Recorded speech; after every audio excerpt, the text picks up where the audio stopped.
Este es un mensaje más de Iglesia Logos. Síguenos en Facebook, YouTube e Instagram como iglesia.logos o visítanos en nuestros servicios domingos 11:30 de la mañana y miércoles 7:30 de la tarde. Estamos en Avenida Sanders y Eje Vial Juan Gabriel, en Ciudad Juárez, Chihuahua. Iglesia Logos, creados para alabanza de su gloria. Obedece a Dios. Dice el verso 13. Entonces, viendo el denuedo de Pedro y de Juan, y sabiendo que eran hombres sin letras y del vulgo, se maravillaban y les reconocían que habían estado con Jesús. Viendo el denuedo de Pedro y de Juan, algo que les llamó y que siempre va a llamar la atención, hermanos.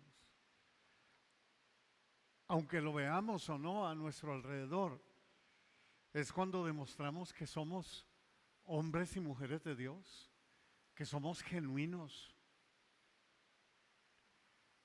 que lo que predicamos lo vivimos y procuramos modelarlo lo más que podamos, que lo que hablamos realmente lo estamos viviendo. En la palabra de Dios el denuedo significa valor, osadía y confianza plena para hablar o actuar sin miedo. Esto era lo que tenían precisamente en esta ocasión Pedro y Juan, pero lo tuvieron todos los apóstoles. Después de que vino Pentecostés, de que vino sobre ellos el Espíritu Santo, ellos fueron imparables. No les importaba lo que les hicieran y no les importó lo que les hicieran. Viene del griego parresia o parresía,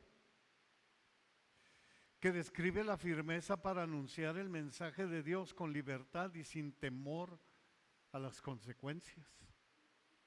Y vaya que todos los que hemos leído la palabra de Dios nos damos cuenta el tipo de muerte que tuvieron los apóstoles. A ellos no les importó, no les importaron las consecuencias, ellos predicaron la palabra. Eran hombres sin letras y del vulgo, dice aquí también en el verso 13. En cierto sentido, ciertamente no tenían educación académica, al igual que Jesús. Recordemos que nuestro Señor Jesucristo fue pobre y tal vez la única educación que Él pudo tener fue que Él mismo iba y se metía a la sinagoga y en los negocios de su padre tenía que estar. Pero Él estuvo muy apegado a su papá terrenal, que fue José. Entonces aprendió el oficio de carpintero. Y mucho menos tenía una educación rabínica según las costumbres y estándares del Sanedrín. O sea, de este tipo de líderes que estaban ahí presentes. Pero sí eran educados en dos maneras importantes. Uno, conocían las Escrituras. Y dos, habían estado con Jesús, que cuando tenía 12 años estaba oyendo y haciendo preguntas a los doctores de la ley. Y nos dice la palabra de Dios en Lucas 12:47, y todos los que le oían se maravillaban de su inteligencia y de sus respuestas. ¿No? En Marcos 1:22 leemos que la gente cuando escuchaba a Jesús decía, y se admiraban de su doctrina, porque les enseñaba como quien tiene autoridad. Aquí está hablando que la gente se daba cuenta que realmente este hombre venía de Dios, era de Dios. Dice, no como los escribas, o como los fariseos, o los saduceos, y todos los que terminan en seos.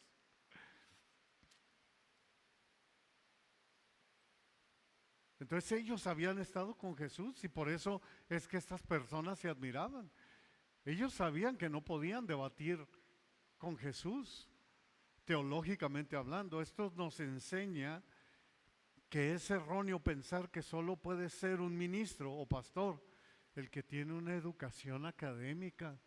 Quien enseña eso es elitismo. Lamentablemente, estás cayendo igual que la religión popular, para no dar el nombre. O estás cayendo como estos escribas y fariseos también. o descalificar automáticamente a alguien para el servicio porque no tiene universidad. Lamentablemente hoy en día hay iglesias que hacen eso, hay denominaciones que hacen eso.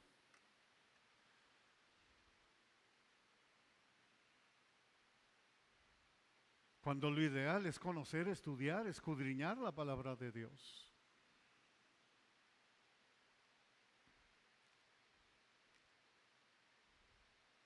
El doctor que, no voy a decir cuál, pero uno de los que me revisa es cristiano. Pero no tiene el pero no tiene el conocimiento que yo tengo. Es una chucha cuerera para lo que él hace. Y está considerado uno de los mejores doctores aquí en Juárez en su especialidad. Pero cuando me he puesto a platicar con él lo espiritual, lo teológico, ¿no? Entonces, por mucha preparación que puedas tener, la preparación que te pide el Señor es: escudriña mi palabra, empápate de mi palabra y apégate a mi palabra. Estar con Jesús a diario. Eso es lo que el Señor nos pide. En Juan 5:39 dice el Señor Jesucristo: escudriñen las Escrituras. No les dice vayan a la universidad y luego vienen y escudriñan las Escrituras. No, eso se lo dice a la gente preparada y no preparada. Si lo quieres ver así, escudriñen las Escrituras, porque a ustedes les parece que en ellas tienen la vida eterna y ellas son las que dan testimonio de mí, porque se trata de conocer a Jesús.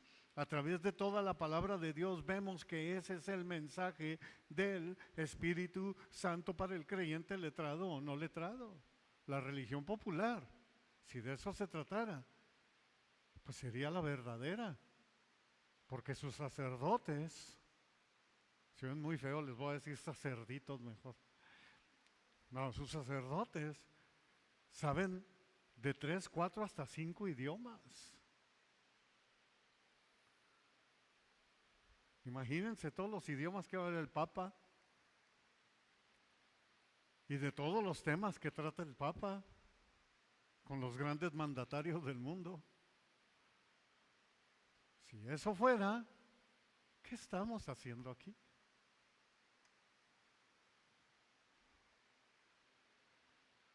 Son gente muy preparada, claro que sí. Pero ¿conocen la Escritura? ¿Viven la Escritura? ¿Modelan la Escritura? ¿Se ven como Cristo? ¿Hablan como Cristo? Medita, estudia, obedece, ama, hermano, la palabra de Dios. Eso ha sido desde el principio, Deuteronomio 6, 6 y 9.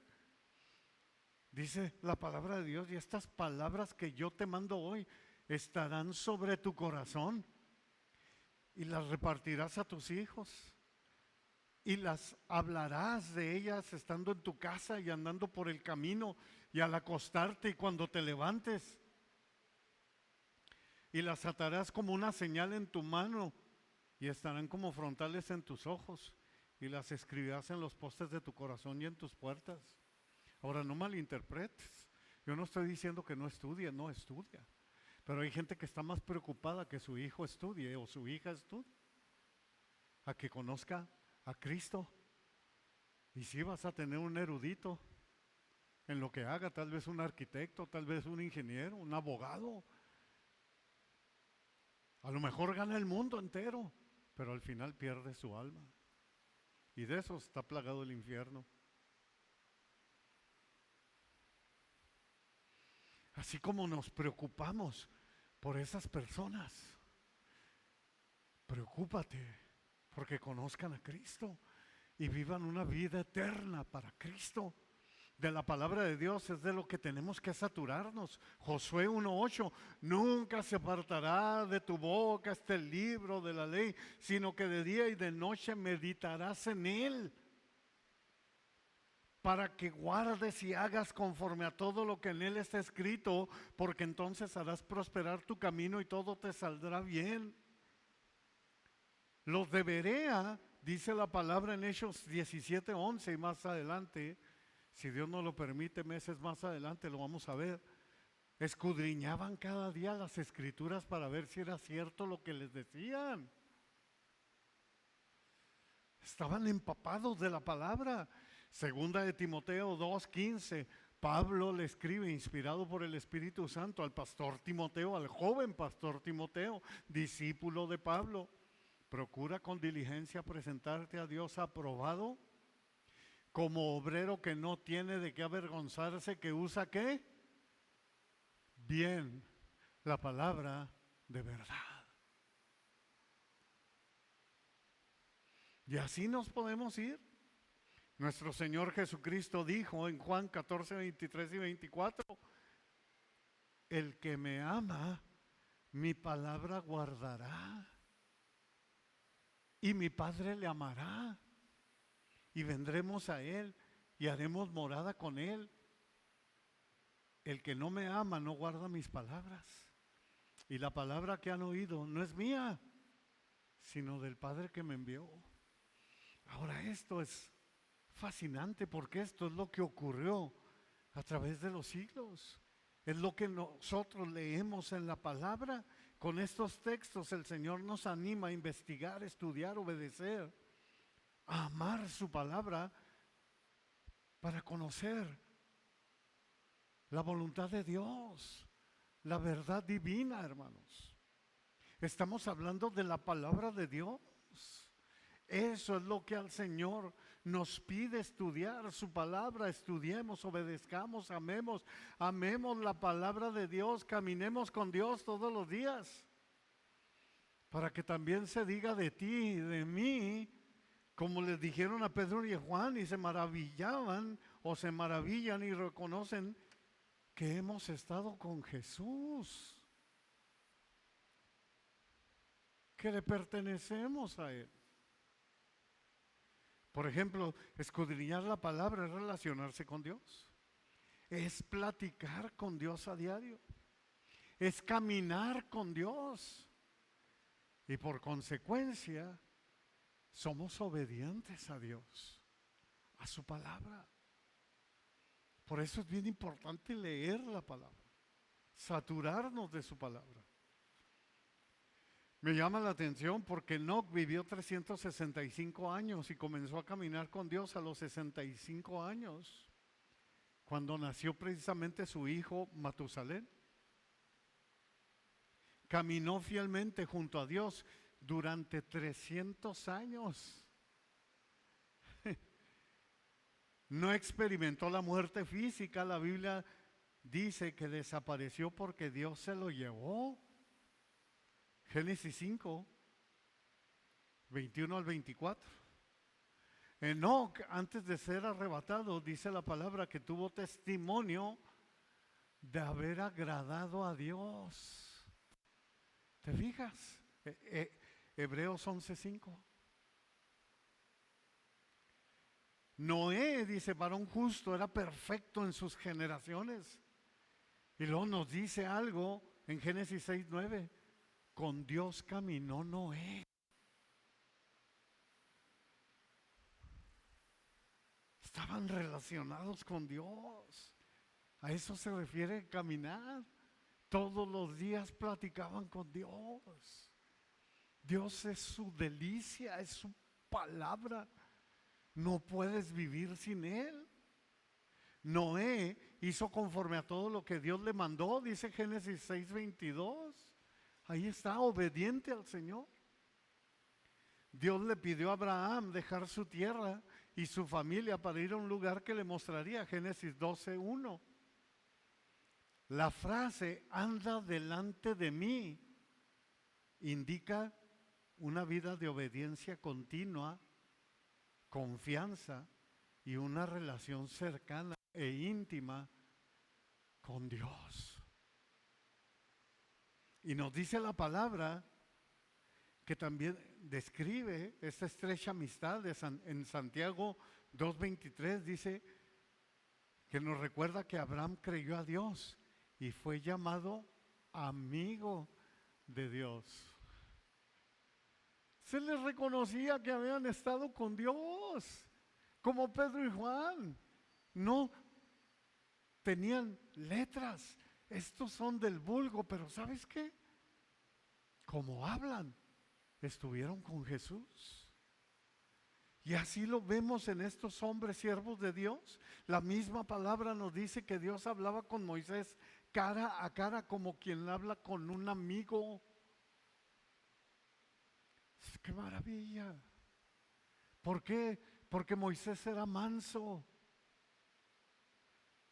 A Dios le encantaba Moisés, a tal grado que nos dice la palabra que Miguel y Satanás pelearon por el cuerpo de Moisés. Pero ¿sabes por qué? Porque es el único Moisés que ahorita ya fue resucitado después de Jesús, obviamente. Por eso en la transfiguración se aparecieron él y Elías, porque Elías también fue llevado por Dios. No conocieron la muerte. Obviamente que para estar en la presencia de Dios, tanto Enoc como Elías, que fueron arrebatados, les va a pasar lo mismo que a ti y a mí si nos toca el arrebatamiento. En un abrir y cerrar de ojos, ¡pum!, seremos transportados y transformados. Lo corruptible se forma en incorrupción. Entonces pelean por el cuerpo, se lo lleva el cuerpo Miguel. ¿Para qué? Para resucitar a Moisés. Y Moisés ya tiene su cuerpo resucitado en la presencia de Dios. ¡Qué maravilla! Era amigo de Dios, hablaba con Dios cara a cara. ¿Cuántos de nosotros hablamos con el Señor cara a cara? ¿Cuántos vamos delante de Él y le exponemos nuestra causa y le decimos, ya no la hago, Señor? Te necesito. Tú me conoces. Como decía David, me conoces hasta lo más íntimo. Mi embrión, vieron tus ojos. Tus ojos me vieron cuando yo era un embrión. Me conoces en toda la extensión de la palabra. Jeremías 9, 23 y 24.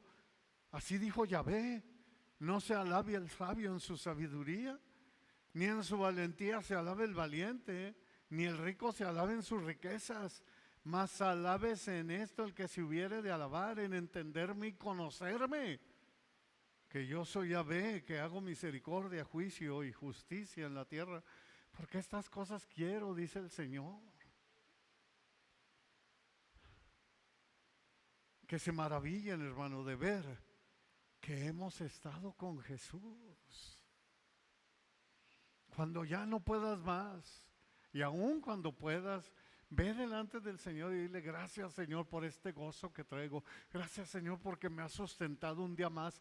Gracias, Señor, por esto, por lo otro. Y cuando no puedas, dile: Señor, no lo hago, te necesito. Él es tu amigo. Él es tu Dios.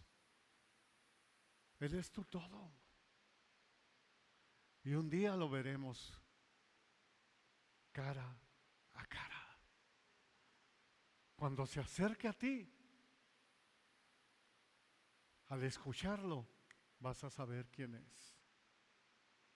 No lo vas a confundir con un ángel, vas a saber rápidamente quién es Jesús. Porque hablabas con Él, porque pasabas tiempo con Él y conoces su voz.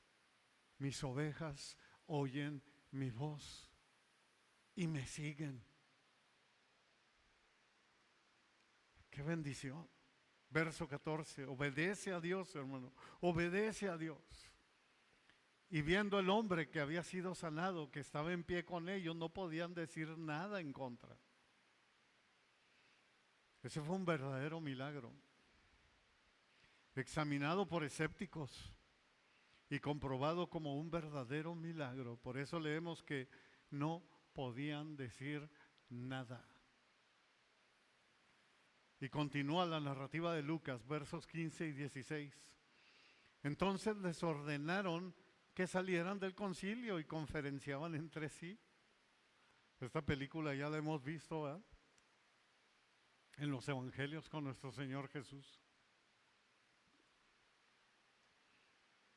Verso 16 dice, diciendo, ¿qué haremos con estos hombres? Porque de cierto señal manifiesta ha sido hecha por ellos, notoria a todos los que moran en Jerusalén, y no lo podemos negar. ¿Qué vamos a hacer? ¿Qué vamos a hacer con ellos? La corrupción en sus corazones es totalmente clara. Desde el mentado Caifás, cuando Jesús, cuidando según ellos de no contaminarse ni con las monedas, cuidando de no contaminarse de otra cosa, y todo lo que estaban fraguando y todo lo que estaban haciendo, todas sus mentiras. Reconocían que un milagro real había sucedido, pero se rehusaban a someterse al Dios que hizo el milagro. Veamos a continuación hasta dónde llega la maldad humana que que diciéndose conocedores de las Escrituras, entre comillas, según ellos conocían, maquinan en sus mentes y en sus corazones la calumnia, la mentira, el asesinato, las golpizas, las torturas, etcétera. La otra vez estaba viendo una película y un documental, no era película, era un documental, es de la vida real, de todo lo que hizo la Iglesia Católica en su mentada Santa Inquisición. Todo lo que hacían, según ellos, en el nombre del Señor, hermanos. ¿Cómo puede ser posible ese tipo de torturas? Abrir a las personas, hacían aparatos que los abrían literalmente en vida. ¿Hasta dónde llega la maldad, lo satánico de estos hombres? Los inquisidores. Cuando Lutero precisamente clava sus tesis y todo, el Papa lo primero que dice, este hombre tiene que arder. Arderá en el infierno. Pero no tanto de esperar que muera, no, era la sentencia, atrápenlo, y si le pasa algo, que le pase. Así estaban estos hombres, no cambiaban, no entendían. Lo mismo hicieron con Jesús. Mira Juan 11:47. Entonces los principales, ¿quiénes? Los principales sacerdotes y los fariseos se reunieron en el concilio y dijeron, ¿qué hicieron? Se confabularon, se reunieron, igual que con Pedro y con Juan. ¿Qué haremos? Porque este hombre hace muchas señales. La misma, verso 17. Sin embargo, para que no se divulgue más entre el pueblo, amenacémosles para que no hablen de aquí en adelante a hombre alguno en este nombre. La semana pasada vimos que obviamente se multiplicó. Jesús se los dijo.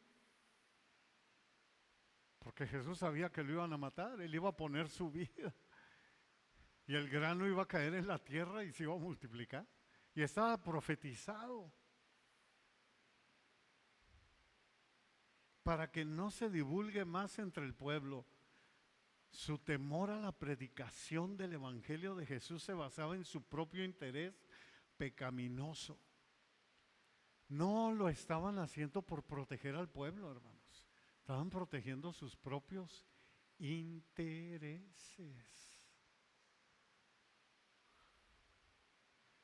Queda demostrada la manipulación, la oposición de estos líderes religiosos ante el poder del Evangelio. No pueden negar el milagro, pero tienen la doctrina de Jesús, temen a la doctrina de Jesús que se estaba propagando. El Sanedrín usa su autoridad humana para frenar una autoridad espiritual, que obviamente nunca iban a poder controlar. Jamás. Las puertas del Hades no pueden contra la iglesia de Cristo. Así es. Ahora, de toda esta persecución, ya nuestro Señor Jesús se los había dicho a sus discípulos, que ahora son sus apóstoles. Juan 15:21, mas todo esto les harán por causa de mi nombre, porque no conocen al que me ha enviado. Esa es la razón.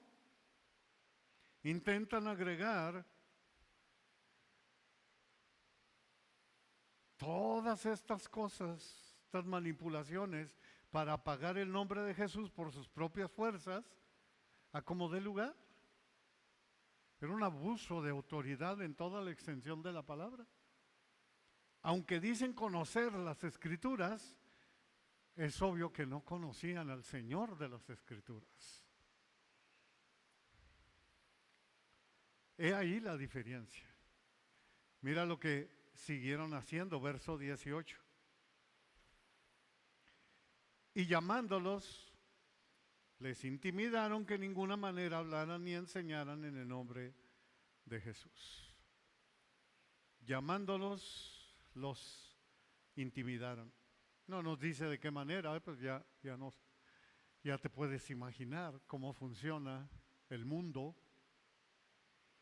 El Tribunal Supremo, llamado Sanedrín, usa su autoridad para amenazar a los discípulos.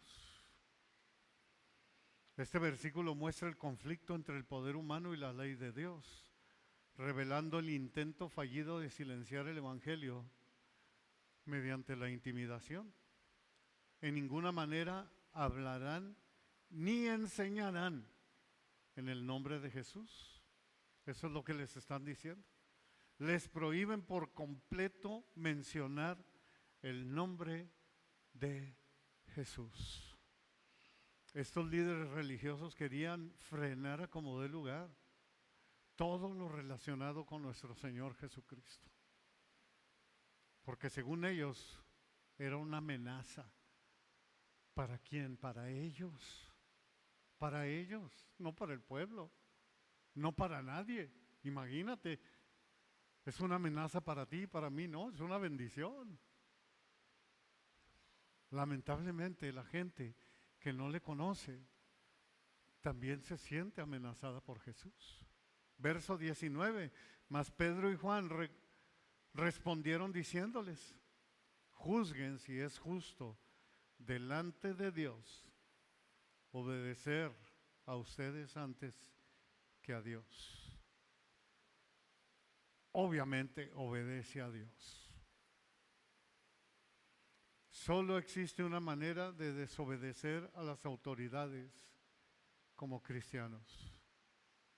Sí, desobedecer a nuestros padres, desobedecer a nuestros cónyuges, bueno, las mujeres al hombre, que son las autoridades de ellos, de nosotros, a nuestras autoridades terrenales, que son puestas o permitidas por Dios.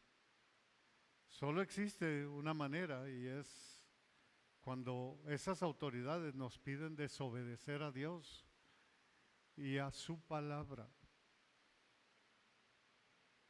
Era evidente que debían Pedro y Juan obedecer a Dios en vez de al hombre. Pedro hizo un apelo efectivo a esta verdad. De antemano en el siguiente capítulo dice una vez más lo mismo, en Hechos 5:29. Es necesario obedecer a Dios antes que a los hombres. He aquí una buena razón. Verso 20. Y ese es el mensaje también para nosotros, hermano.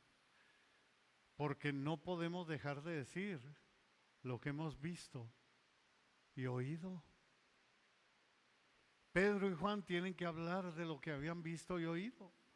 Tenían que hacerlo porque era el mandato de Jesús.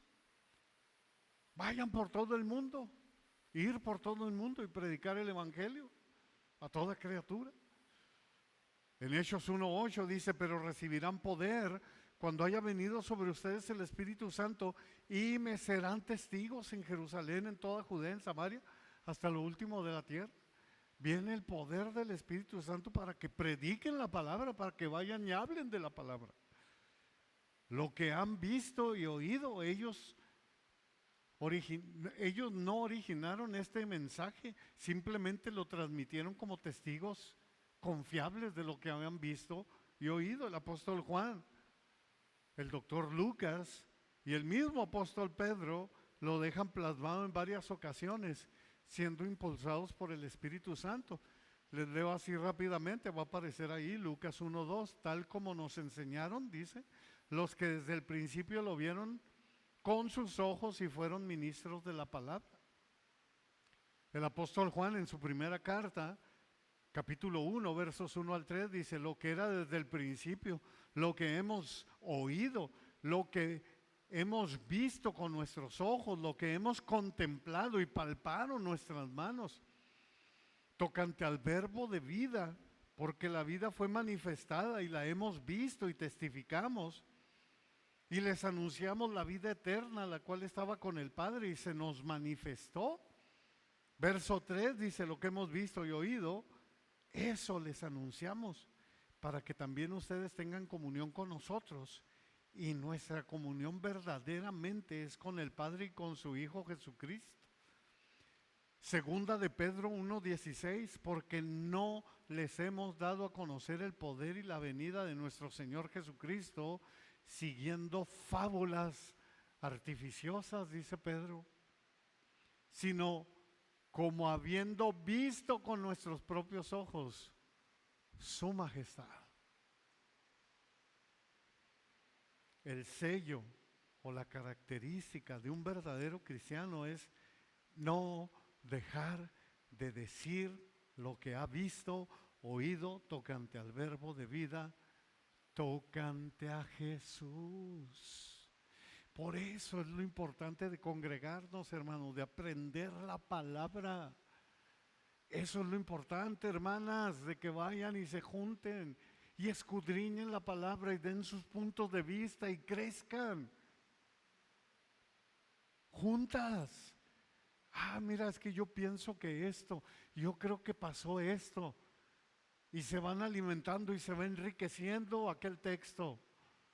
Eso es lo importante, no podemos dejar de hablar, de decir lo que hemos visto y oído de nuestro Señor Jesús. Obedece a Dios, verso 21. Ellos entonces les amenazaron y les soltaron, no hallando ningún modo de castigarles por causa del pueblo, porque todos glorificaban a Dios por lo que se había hecho. No cambian, no quitan el dedo del renglón, les amenazaron y les soltaron. Nos dice ahí la palabra, no hallando ningún modo de castigarles por causa del pueblo. Si no, no lo hubieran hecho, ¿eh? El mentado Sanedrín, estos líderes religiosos judíos, no se conmovieron por el milagro de Dios. No se conmovieron por el hombre que había sido cojo y que ahora andaba, que había sido cojo por más de 40 años. Esto comprueba que les importaba más su mental corrupción, el no verse afectado ellos. Ellos respondieron a la opinión pública, hermanos. Fue por eso que les soltaron. Esto comprueba que les importaba mucho más la opinión del hombre que la opinión de Dios. Y eso a Dios le desagrada muchísimo. Por eso vemos que Pedro les hablaba, sí, ustedes los crucificaron, no se tocaba el corazón. El apóstol Pablo a los Gálatas les dice lo mismo, Gálatas 1:10, pues busco ahora el favor de los hombres o el de Dios. ¿O trato de agradar a los hombres? Pues si todavía agradar a los hombres, mira lo que dice, no sería siervo de Cristo. ¿Por qué? Porque sabe que a Dios le desagrada eso. Todos glorificaban a Dios por lo que se había hecho. Entendamos esto.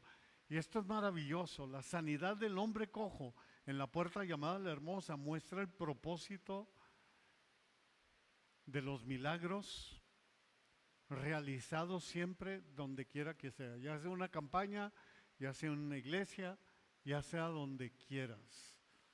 Ya sea en la casa, ya sea en el hospital, donde sea. Proclama la salvación de Cristo, hermanos. Ese es el propósito de los milagros. No hacer un espectáculo. Pedro no aprovechó la ocasión para seguir sanando más gente. Sino para proclamar el perdón de pecados a través de Jesús. Y así lo vemos desde el Génesis hasta Apocalipsis. Esa fue su misión central. Lo significativo de una sanidad física es el paralelo que tiene con la sanidad espiritual. Por ejemplo, Pedro escribió en 2 de Pedro 2:24, quien llevó él mismo nuestros pecados. Dice Isaías 53, 4 y 5, nuestras enfermedades en su cuerpo sobre el madero, para que nosotros, estando muertos a los pecados, vivamos a la justicia, y por cuya herida fueron ustedes sanados. Son curados, dice Isaías. Pedro proclamó dos verdades importantísimas aquí, hermanos, como resultado de este milagro. Número uno, el poder de Jesús para sanar físicamente. La sanidad es necesaria solo porque existe la enfermedad. Y la enfermedad existe porque el pecado corrompió toda la existencia. ¿Cuál es el antídoto? Hechos 3:16, ya lo leímos la semana pasada. Y por la fe en su nombre, a este que ustedes ven y conocen, le ha confirmado su nombre. La fe que es por él ha dado a esta completa sanidad en presencia de todos ustedes. Y esto nos lleva al número 2, el poder de Jesús para perdonar la culpa, sanar espiritualmente. Es el único problema que necesita resolverse. Por eso Pedro rápidamente les dice, arrepiéntanse y conviértanse para que sus pecados sean borrados. Hechos 3:19. Acaba de hacer el milagro y Pedro les dice, así que arrepiéntanse y conviértanse para que sean borrados sus pecados, para que vengan de la presencia del Señor tiempos de refrigerio. Pedro no hizo una campaña ahí de milagros. No les dijo, a ver ahora quién sigue, a ver levanten la mano, hagan una fila, vengan para acá. No, de esto se trata. Por eso nuestro Señor Jesucristo lo dijo una y otra vez, hermanos. Y entendámoslo, siempre que sanaba a alguien le decía que tu fe te ha ¿qué? Salvado. Vete y no peques más. Porque la sanidad física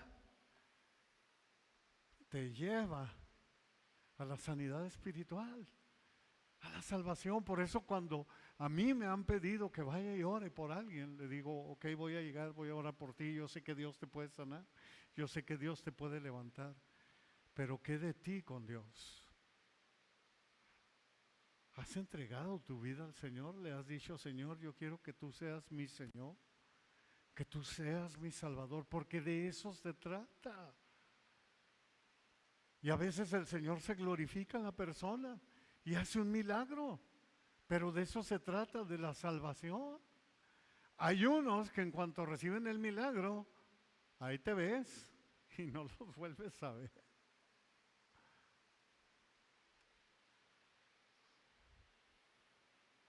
Hubo un homosexual que fueron a orar por él, eso me lo platicó el pastor Abelardo. Y oraron por él y Dios hizo el milagro. Tenía sida. Dios hizo el milagro. ¿Y qué creen que hizo el canijo?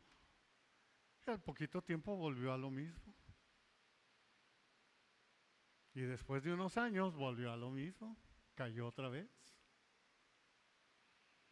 y fue para muerte.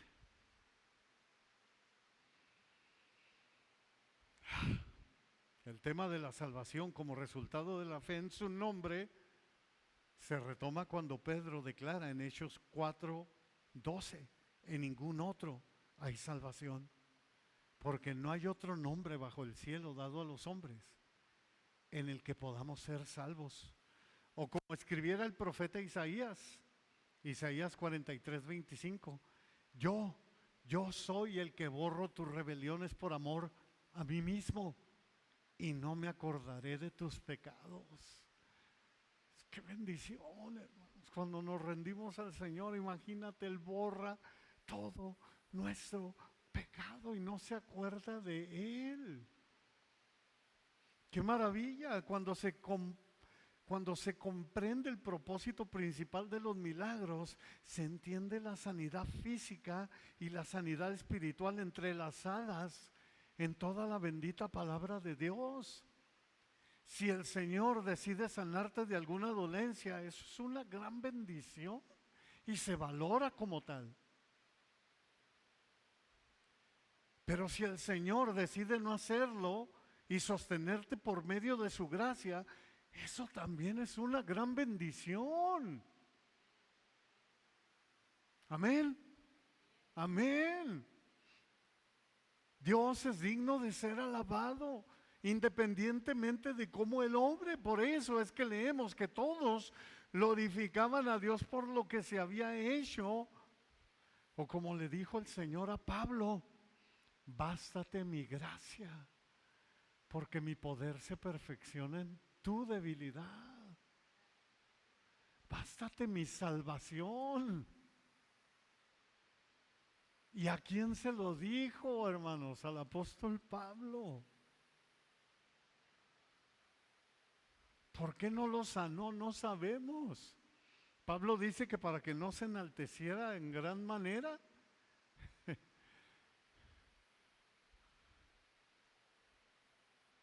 Sea el nombre de Yahvé bendito, obedece a Dios. Y por último el verso 22. Ya que el hombre en quien se había hecho este milagro de sanidad tenía más de 40 años. Así termina describiendo Lucas en su narrativa el milagro del ex hombre cojo. Un hombre cojo que tenía más de 40 años de haber padecido enfermedad. Es sanado por la gracia de Dios al instante y nadie podía negar este gran milagro. Su sanidad física, aunado a su salvación, su sanidad espiritual, hizo que el pueblo alabara a Dios de forma unánime. Así que, hermanos, sigamos proclamando el evangelio tal y como es. Aunque estamos muy alejados de la época de los apóstoles, el evangelio que recibimos es el mismo evangelio. El Cristo en quien confiamos es el mismo Cristo. Y nuestra fe descansa sobre el mismo fundamento inconmovible que es su palabra. El evangelio que nos convirtió es el mismo evangelio que nos sostiene. Así que no nos cansemos de escuchar las mismas verdades. Ese es el mensaje que nos da el Espíritu Santo hoy. Mira lo que escribió el apóstol Pedro, para que veas que ese es el mensaje. Segunda de Pedro 1:12. Por esto, yo no dejaré, dice Pedro, de recordarle siempre estas cosas, aunque ustedes las sepan y estén confirmados en la verdad presente. Aunque ya se sepan la palabra, ¿sabes que yo se las voy a seguir predicando? Dice Pedro. Se las voy a seguir diciendo día tras día. O como dijera Isaías 28:13, la palabra pues del Señor le será mandamiento tras mandamiento, mandato sobre mandato, renglón tras renglón, línea sobre línea, un poquito allá, otro poquito allá, hasta que vayan y caigan de espaldas y sean quebrantados en enlazados y presos de su palabra, hasta que caigas rendido, hasta que estés saturado de su palabra. Oh, hermanos, apeguémonos a la palabra de Dios, obedece a Dios para que de esa manera el pueblo alabe al Señor. Y ¿sabes qué digan? Que has estado con Él, como dijeron de los apóstoles. Señor, gracias por tu palabra.